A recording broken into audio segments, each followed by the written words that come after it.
नमस्कार। आज 10 नवंबर 2025 सोमवार। दिल्ली के लाल किला इलाके में हुए धमाके की खबर तो अब तक सब तक पहुंच ही गई होगी। टीवी पर जलती गाड़ियों की तस्वीरें, घायलों के आंकड़े, ये सब हम देख चुके हैं। लेकिन आज हम उन हेडलाइन से थोड़ा आगे बढ़ रहे हैं।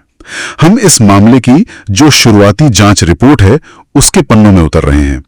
हमारे पास जो जानकारी है वो कुछ बहुत ही चौंकाने वाले और उलझे हुए टुकड़े सामने रखती है, और हमारा मकसद है इन टुकड़ों को एक एक करके जोड़ना और ये समझना कि जो दिख रहा है उसके पीछे की कहानी क्या हो सकती है। और ये कहानी शुरू होती है शाम के लगभग 6:52 पर।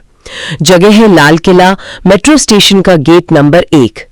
ये वो वक्त है जब पुरानी दिल्ली की सड़कें अपनी पूरी रफ्तार और भीड़ के साथ धड़क रही होती हैं। रिपोर्ट के मुताबिक धमाका एक Hyundai i20 कार में हुआ जो ट्रैफिक में धीरे धीरे आगे बढ़ रही थी। एक मिनट, चलती हुई कार में? ये बात थोड़ी अजीब नहीं है? आमतौर पर तो ऐसी घटनाओं में खड़ी लावारिस गाड़ियों को निशाना बनाया जाता है। चलती कार में धमाका, इसके क्या मायने हो सकते हैं? ये एक बहुत ही अहम सवाल है और जांच का शुरुआती फोकस भी इसी पर है। देखिए, एक चलती गाड़ी में धमाका दो बड़ी संभावनाओं की तरफ इशारा करता है। पहली कि शायद गाड़ी में विस्फोटक कहीं ले जाया जा रहा था और वो वक्त से पहले फट गया, टारगेट कहीं और था। बिल्कुल। या तो ये, और दूसरी संभावना जो ज्यादा डरावनी है कि ये एक आत्मघाती हमला हो सकता है।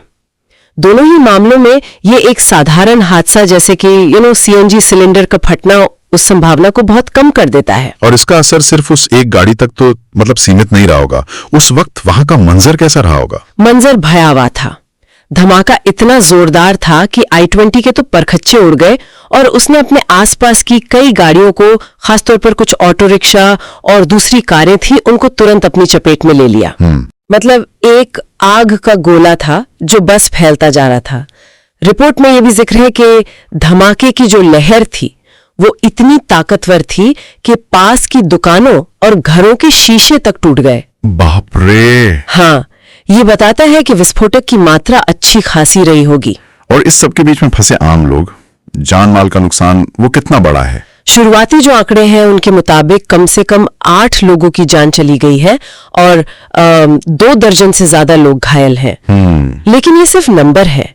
रिपोर्ट में एक चश्मदीद का बयान है जो शायद इस पूरी त्रासदी को इन आंकड़ों से बेहतर समझाता है।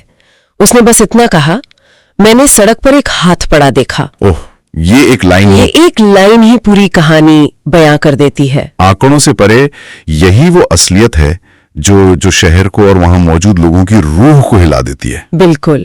और ये हमें एक और जरूरी बात बताती है, टारगेट का चुनाव।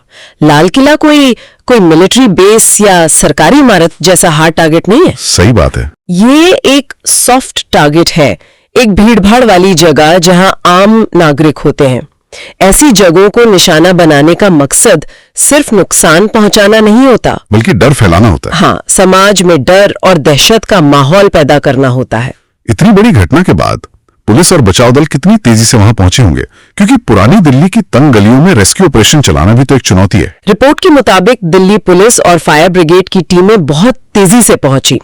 उनकी पहली प्राथमिकता थी आग को बुझाना और घायलों को नजदीकी अस्पतालों तक पहुंचाना। इसके फौरन बाद पूरे इलाके की घेराबंदी कर दी गई, जो बहुत जरूरी कदम है। अच्छा, क्यों? इसे क्राइम सीन को सैनिटाइज करना कहते हैं, ताकि कोई भी छोटा से छोटा सबूत, चाहे वो विस्फोटक का कोई टुकड़ा हो या कोई और चीज, वो नष्ट ना हो जाए। और जाहिर है अब ये मामला सिर्फ दिल्ली पुलिस के हाथ में तो नहीं होगा। नहीं, बिल्कुल नहीं। गृह मंत्री अमित शाह ने खुद स्थिति का जायजा लिया है और नेशनल इन्वेस्टिगेशन एजेंसी यानी NIA और नेशनल सिक्योरिटी गार्ड NSG, इन टीमों को जांच में शामिल होने के लिए कहा गया है। NSG की इसमें क्या खास भूमिका होती है? NSG का जो बॉम्ब डिस्पोजल स्क्वाड है, उनकी एक बहुत खास भूमिका होती है। वो ये पता लगाते हैं कि विस्फोटक किस तरह का था, उसे कैसे बनाया गया था और उसका ट्रिगर मैकेनिज्म क्या था। तो अब सबसे बड़ा सवाल यही है कि ये था क्या, एक हादसा या एक सोचा समझा हमला? जांच एजेंसियां किसी एक थ्योरी की तरफ झुक रही हैं? अभी कुछ भी कहना थोड़ी जल्दबाजी होगी, लेकिन जांच का झुकाव हमले की थ्योरी की तरफ ज्यादा है। अच्छा। फोरेंसिक सबूत यहां सबसे अहम होंगे। वो सिर्फ ये नहीं देखेंगे कि कौन सा विस्फोटक इस्तेमाल हुआ, बल्कि उसकी केमिकल सिग्नेचर क्या है। इससे पता चल सकता है कि ये RDX था, अमोनियम नाइट्रेट था, या कोई और मिलिट्री ग्रेड एक्सप्लोजिव। मतलब हर विस्फोटक की अपनी एक कहानी होती है। बिल्कुल, जो बताती है कि उसे कहाँ बनाया गया होगा और उसे कौन इस्तेमाल करता है।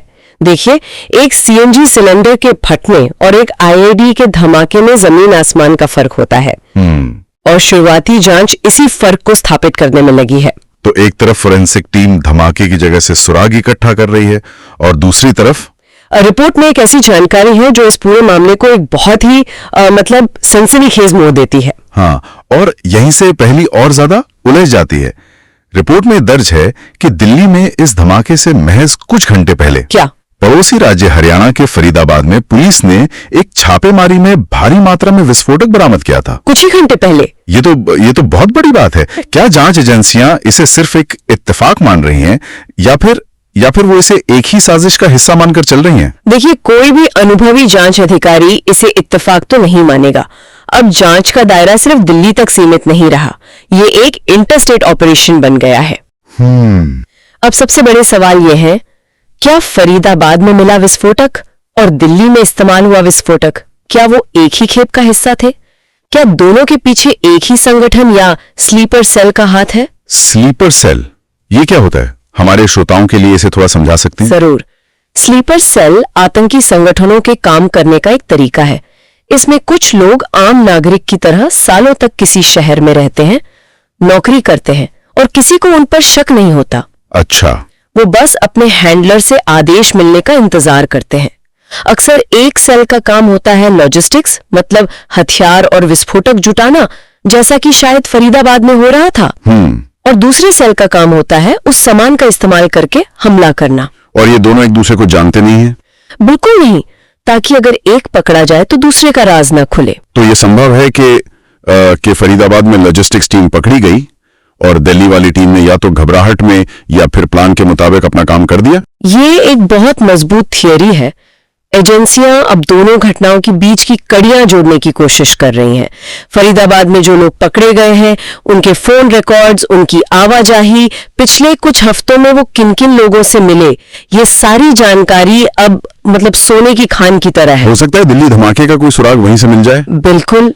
तो कुल मिलाकर आज की हमारी इस पड़ताल से जो तस्वीर उभर रही है वो ये है कि दिल्ली का लाल किला धमाका शायद एक बड़ी और कहीं ज्यादा गहरी साजिश का सिर्फ एक हिस्सा है। एक तरफ आठ जाने चली गईं, शहर में दहशत है, और दूसरी तरफ जांचकर्ता अलग अलग शहरों में बिखरे सुरागों को जोड़ने में लगे हैं। बिल्कुल। जांच अभी बहुत नाजुक मोड़ पर है। सबसे बड़े सवाल कि ये हमला किसने किया, उनका मकसद क्या था, और क्या फरीदाबाद कनेक्शन इस केस को सुलझाने की चाबी है, इनके जवाब मिलना अभी बाकी है। आने वाले 48 से 72 घंटे इस जांच की दिशा तय करने में बेहद अहम होंगे। और ये सोचना कितना दिलचस्प है कि इस पूरी उलझी हुई पहेली को सुलझाने वाला वो एक सुराग, वो क्या होगा? हाँ, और ये हमेशा एक छोटी सी चीज होती है। हो सकता है वो किसी CCTV कैमरे की एक धुंधली सी तस्वीर हो जिसमें कार का ड्राइवर दिख जाए, या फिर फरीदाबाद में मिले विस्फोटक पर मिला कोई फिंगरप्रिंट हो, या शायद एक फोन कॉल का रिकॉर्ड जो दो अलग अलग शहरों में बैठे लोगों को एक ही साजिश से जोड़ दे। जांच अब इसी एक छोटे लेकिन निर्णायक सुराग की तलाश में है जो इस पूरी घटना के पीछे का सच सामने ले आएगा।